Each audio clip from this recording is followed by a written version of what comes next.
Good evening. My name is Bruce Podgorski. This is my wife, Ashley.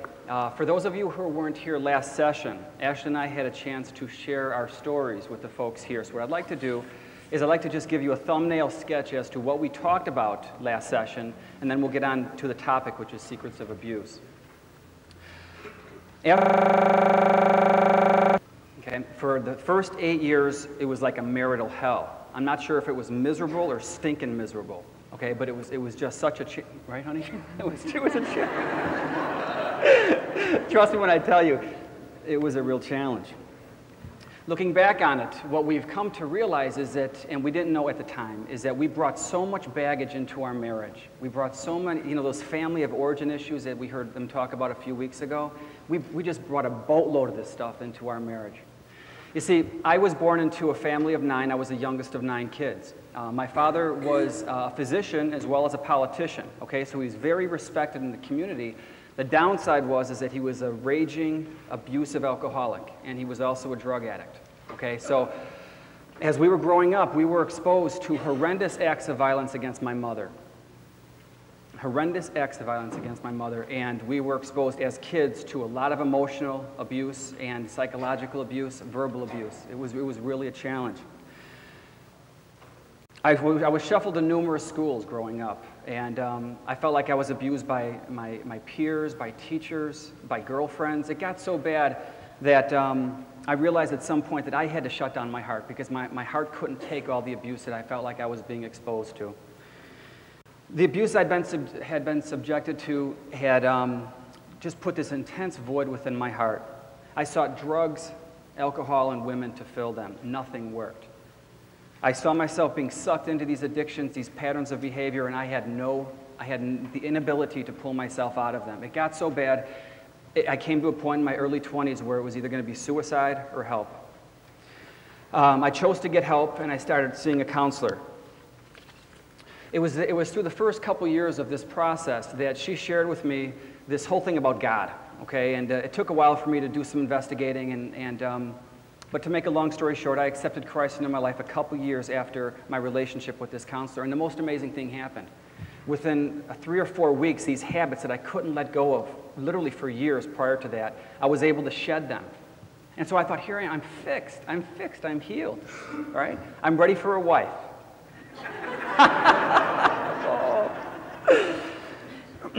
I had been a Christian for 7 years before Ashley and I met. Well, my background was really different from Bruce's. I grew up in a loving Christian home. I accepted Christ as my personal Savior when I was 5 years old and have seen him as my best friend ever since then. I received a lot of love and affirmation and encouragement from my parents. The one thing I didn't learn was how to deal with conflict. The conflict in my home was hidden except for rare, unexpected explosions, typically from my mom. I thought conflict was life-threatening and tried to protect myself by being the perfect child. I felt like my parents' love for me was conditionally based upon my behavior. I thrived on encouragement and was crushed by the smallest criticism. I worked hard at being the best at everything. I was taught that all things are possible if you believe in yourself and you worked hard enough for it. So I set my goals really high, and I rarely missed. The only problem was that I didn't know how to fail. I didn't know how to just be me. I dreamed of being loved for who I was, faults and all. When I met Bruce, I was impressed with the love he had for life and how healthy he seemed after all the years of trauma. He'd been through many years of counseling and appeared to be healed. Well, we were engaged after 2 months of dating and married 6 months after that, so I didn't have time to see whether or not my assumptions were correct, and they definitely weren't.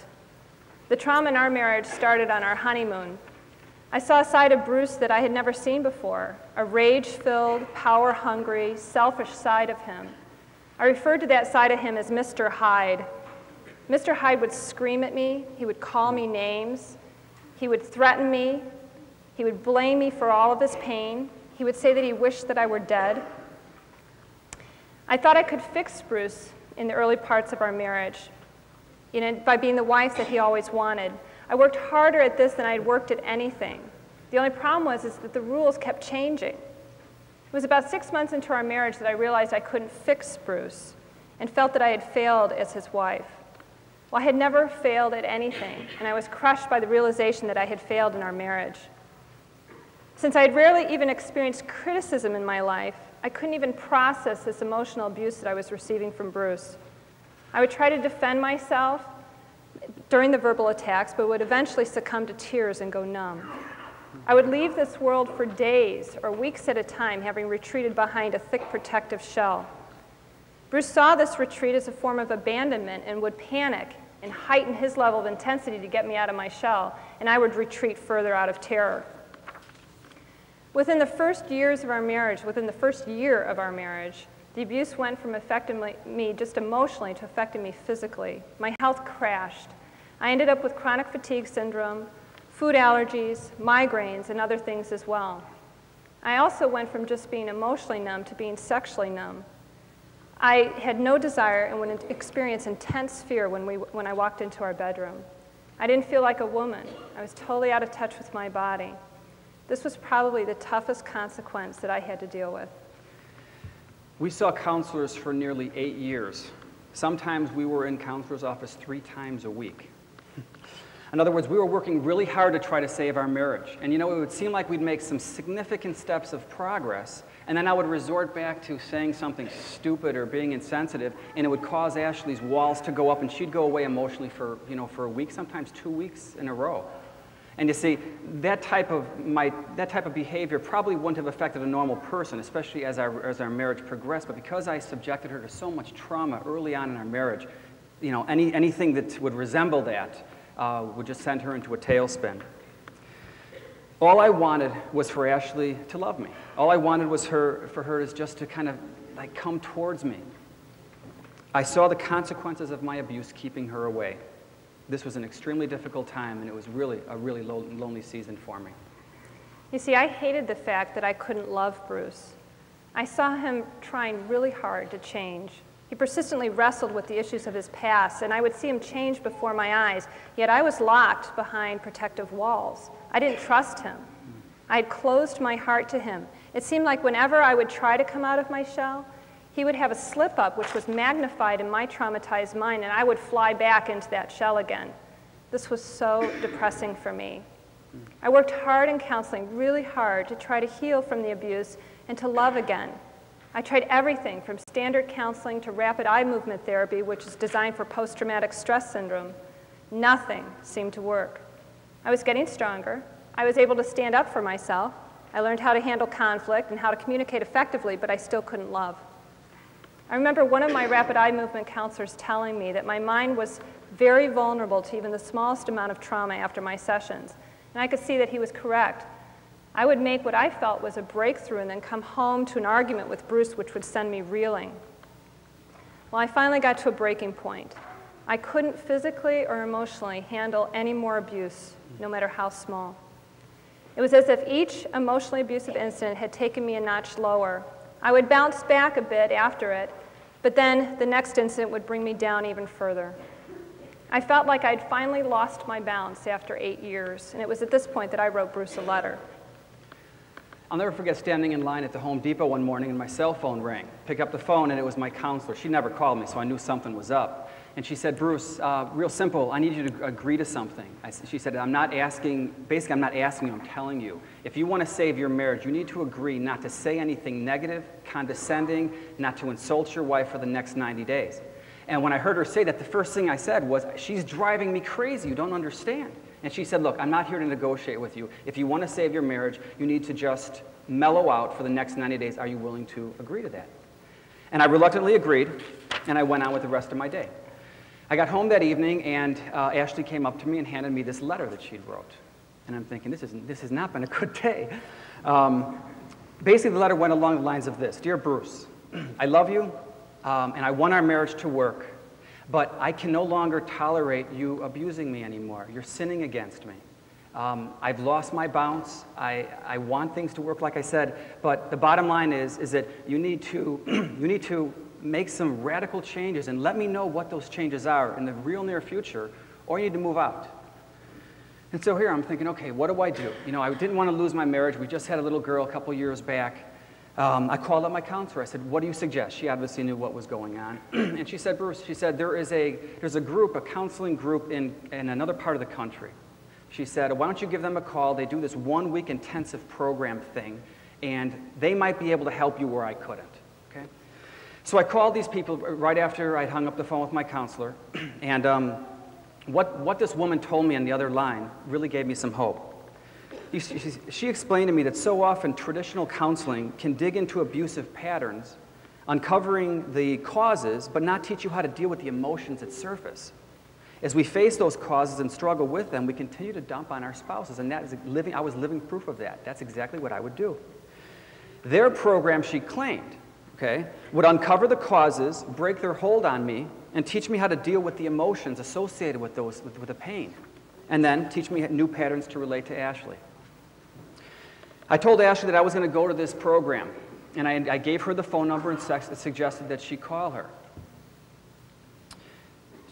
It was her letter. See, this is the important thing. It was her letter that forced me to take ownership of my abusive patterns. You see, for so long, Ashley enabled me. She enabled me by allowing me to sin against her because she didn't stand up to me. When she wrote me this letter, she set a stake in the ground. She set a boundary. You know those boundaries we were talking about last week? She set a boundary. And she forced me to make a choice, either change or leave. Well, after Bruce told me about this program, I was pretty skeptical.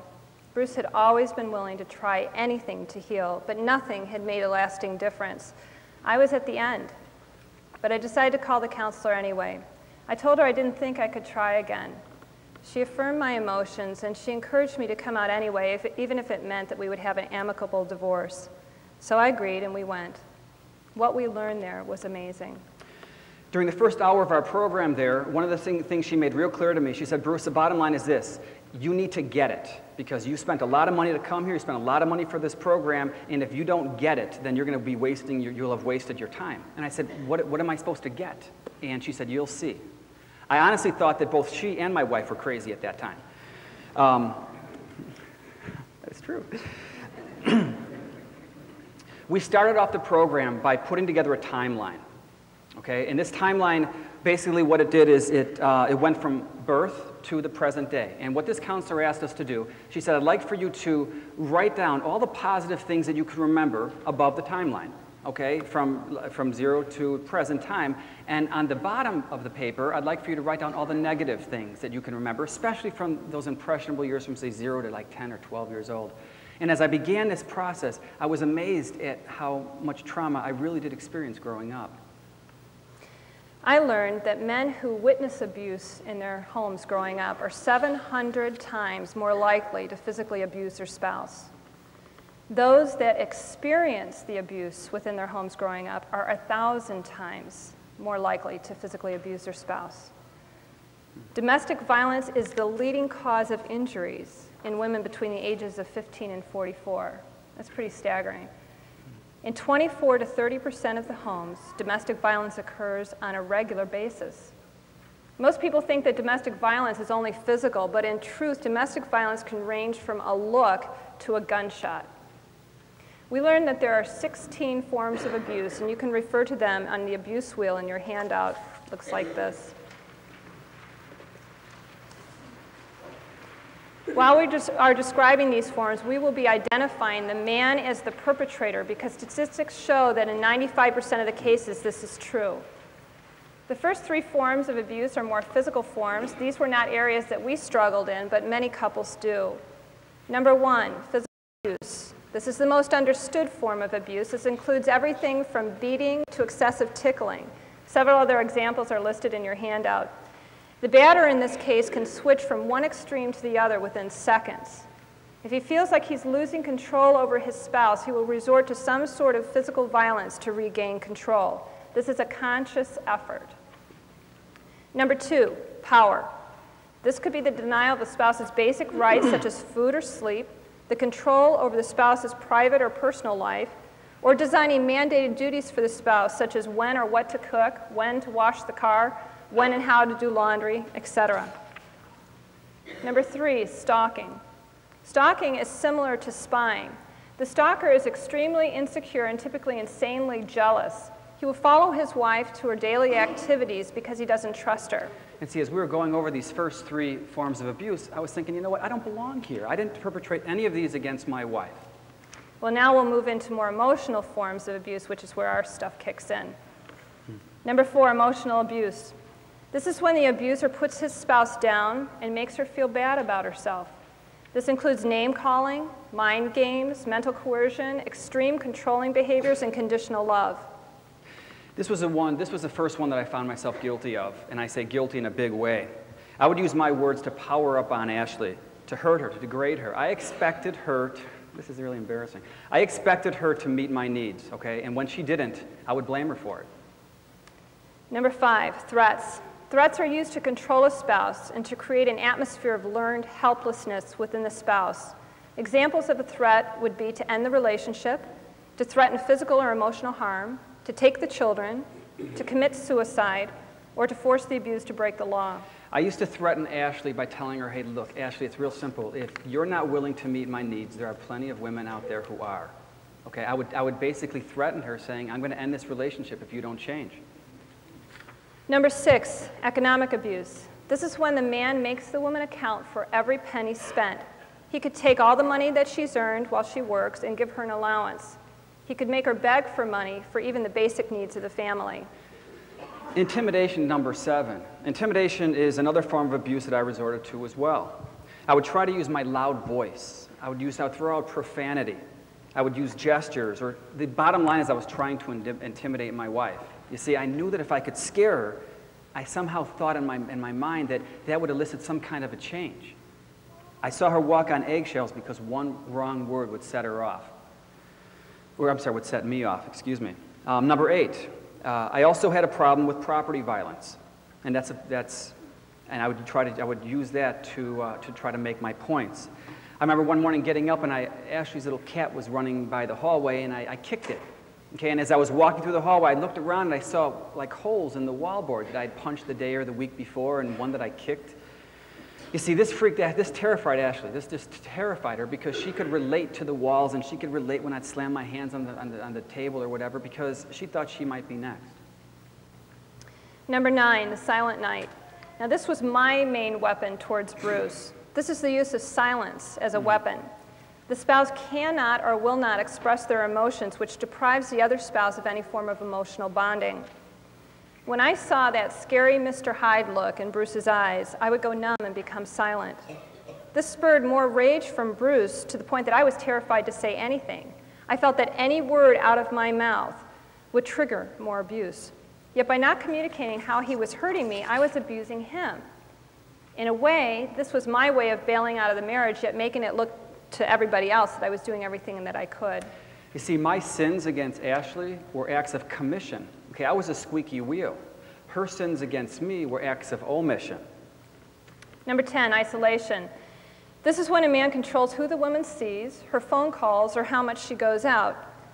He probably tries to keep her away from her family. He could deprive her of friends, restrict her from going out of the house, or move the family frequently to keep her to himself without any outside support. Number 11 is using children. This would be to have the children communicate messages to the spouse or to abuse or harass the spouse through the children. Number 12, humiliation. This is publicly criticizing or shaming a spouse in front of others. It could be in the form of critical comments about her appearance, her child rearing, or her self-worth. He could use inappropriate touching to show the world that she was his property. Bruce and I used to use this to get back at each other in the safety of a public setting.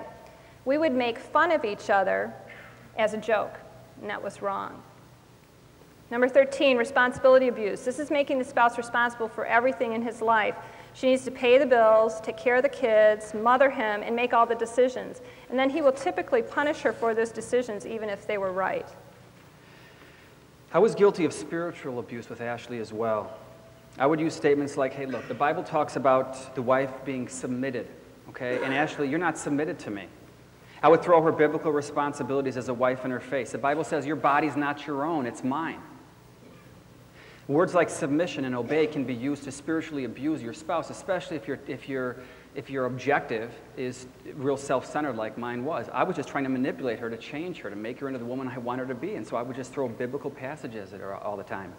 I was abusing her in that manner. 15, sexual abuse. Sexual abuse is demanding bizarre forms of sex, physical attacks on the sexual parts of the body, treating your spouse as a sex object for sex, interrupting sleep for sex, and is usually accompanied by extreme jealousy. Oftentimes when a man batters his wife, he then will demand that she has sex with him to prove that she still belongs to him. The topic of sexual abuse would not be complete without mentioning pornography. Folks, one of the fastest ways to destroy intimacy within your marriage is to saturate your minds with erotic materials. The bottom line, God designed sex within marriage to be a reflection of the love that two people have for each other. But if one person is placing themselves in front of sexually explicit materials on a regular basis, chances are that they will never experience that oneness, that heart and soul connection that they both long for. And for those of you who struggle in these areas, you know exactly what I'm talking about. It's like oil and water. They just simply don't mix. Even though I never physically abused Ashley in these areas, I did use sex to emotionally abuse her. I repetitively blamed her for shutting down sexually to me, and then I used this direct consequence of my abuse to shame her and to blame her. We're still recovering from this one. Number 16, and the final form of abuse, is when the man uses male privileges. And that's when a man makes all the decisions. He treats his wife like she's like brainless, mindless, doesn't have a voice in the family, and basically runs the house like he's the king of the castle. You see, after learning about all these, I finally started to see that for the first time, at least up here, I was truly abusing my wife. I didn't want to, but I was. I had been in counseling for around 11 stinking years, 11 years, and I wasn't able to break out of it. So now what do I do? As I learned about the common characteristics of a child in an abused home, I saw myself over and over again. As a child, I couldn't sleep at night and I was riddled with nightmares. As a child, I had cognitive delays and learning disabilities. I lived in a state of fear and depression. I had poor impulse control. I was hyperactive and had low self-esteem. I didn't know who I was and I had no good male role models to help me define relationships. I sought any crowds to accept me. You see, here are some of the reasons why I abused Ashley, but there's no excuses for controlling and abusing the ones we love. I had to dig deeper and to come up with what was really behind my behavior towards my wife. Growing up, I was forced to put a lid on my emotions, emotions such as fear and pain and sadness. So I oscillated between happiness and rage. I didn't know how to live in the middle ground. I needed to learn that my anger was a reaction to a deeper problem, and that problem had a name and could be dealt with. According to Paul Hegstrom in his book, Angry Men and the Women Who Love Them, anger is a universal, basic, normal, and unavoidable reaction of displeasure. It usually involves a significant part of misunderstanding and has its roots in our own unmet expectations. Now, those unmet expectations are typically associated with what's called a life commandment. Now, life commandment is some principle that you and I were taught to base our lives on growing up. As an example, one of my life commandments was, if you want something badly enough, all you have to do is continue to increase the level of anger, the level of intensity, until you break the person's spirit and they acquiesce.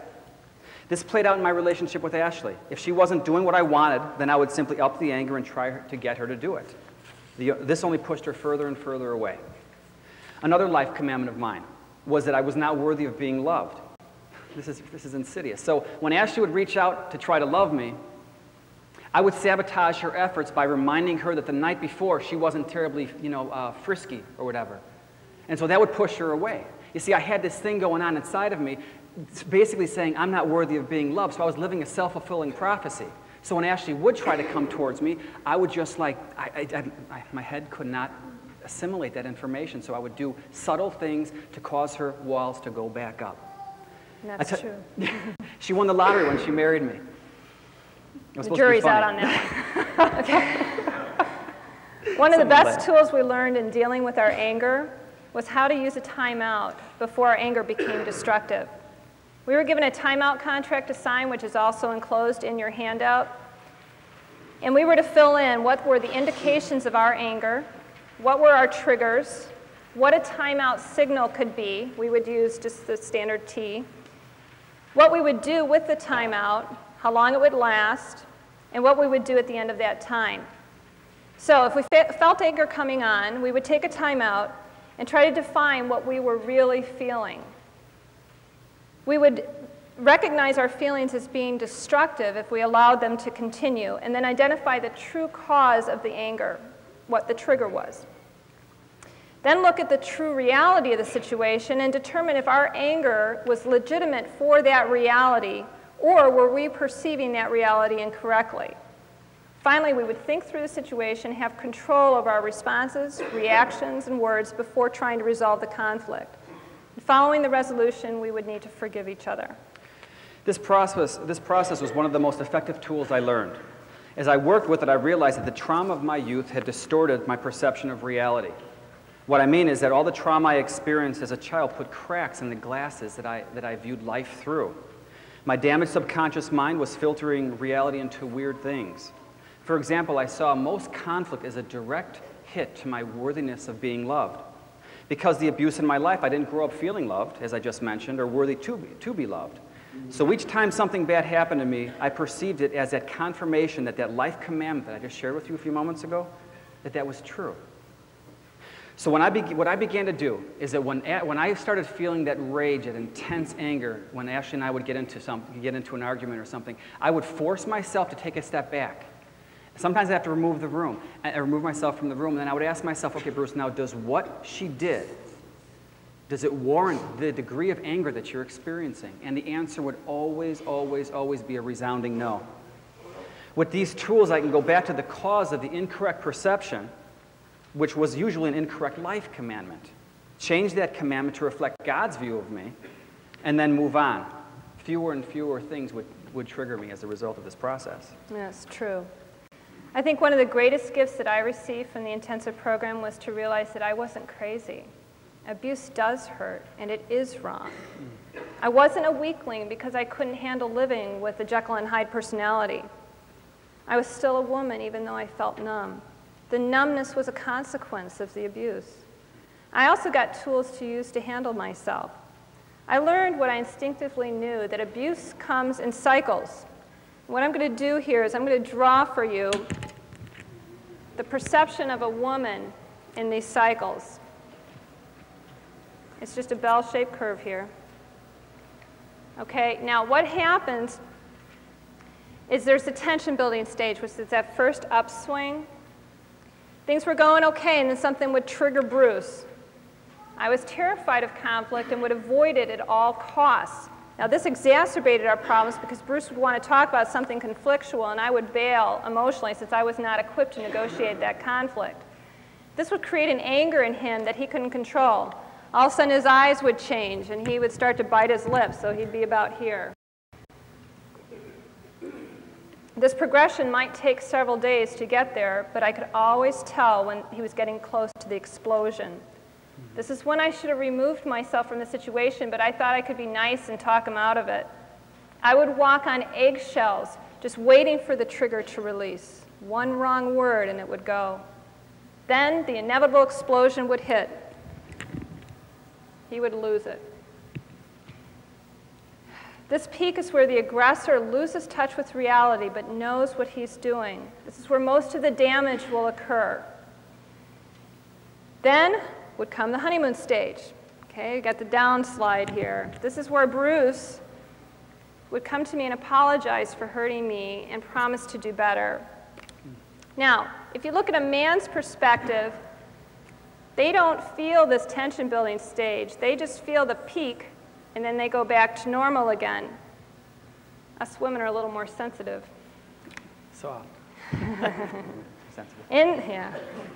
In the beginning of our marriage, these cycles would occur several times a week, and over time, they would spread out, but they were no less devastating. Each time we would hit the honeymoon stage, I would see the side of Bruce that I'd fallen in love with, and I would start to hope again.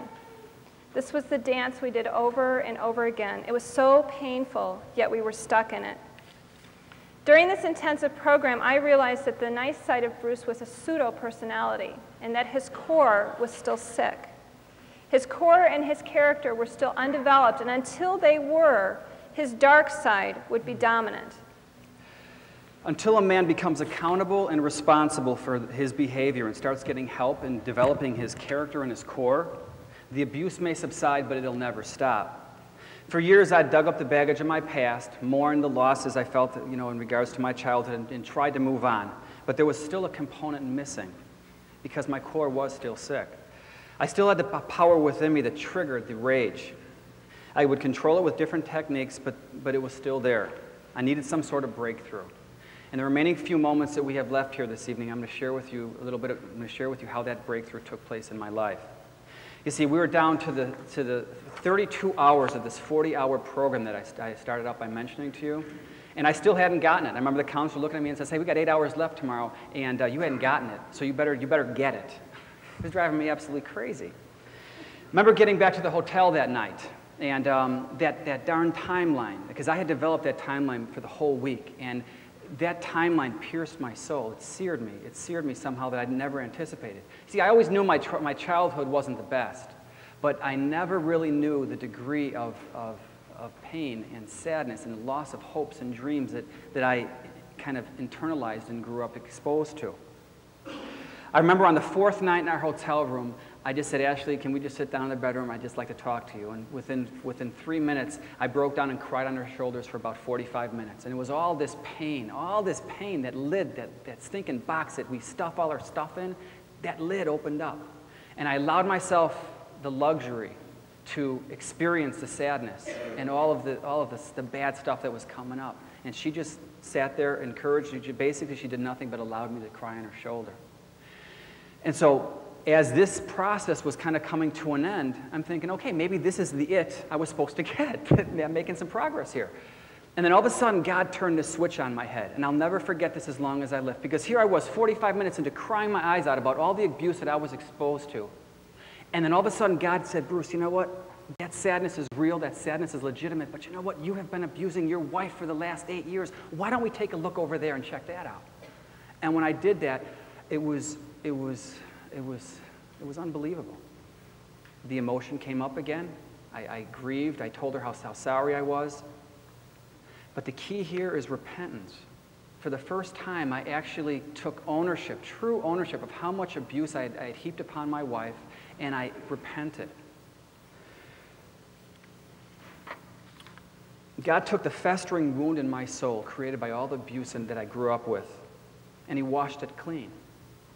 I guess I had to get to the point of acknowledging the ugliness within me to give him the freedom to remove it from me. I had spent so long trying to fix it myself, trying to heal it or cover it up. I finally realized that none of that would ever truly free me. Only God could, and he did. If only I'd learned about this 8 or 9 years ago, 10 or 11 years before, I would have saved myself tens of thousands of dollars in counseling. He could have the new boat that he wants. Yeah. That's true. I agree now with the author of The Angry Men and the Women Who Love Them when he says, from his research in God's Word, it's his conclusion that the only prayer that God hears from a man who abuses his wife and family is a prayer of repentance. All other requests are hindered or denied because of God's hatred of violence. After we left the program, I knew that Bruce was different. It took me many months to prove to myself that this was true before I could start to trust him with my heart, but he was patient with me. After about 6 months of seeing the new Bruce, I started to relax. I didn't feel like I had to walk on eggshells anymore. Then I had to work on my own healing and forgiveness towards him. You see, my heart was encased in a wall of hate for all the things that he had done to me. This was a sin on my part. I then needed to confess that sin to the Lord and have him start to work the healing and forgiveness within me. After that, I was able to look within myself to see my sin and issues that I brought into the marriage that contributed also to its destruction. But see, it took me feeling safe before I could even go to that part of who I was. Our next job was to rebuild our marriage using the healthy tools we had learned from all the years of counseling and our involvement in MR. We've now shifted to a healthy relationship wheel, which you will find in your handout as well. We're not perfect in these areas, but we are so much better. We work each day to try to love one another unconditionally, to give each other grace, to respect each other, and to see each other as God sees us, as being precious. We see our marriage as a rare gift, one worth working for. It's been 2 years since we've returned from this intensive program.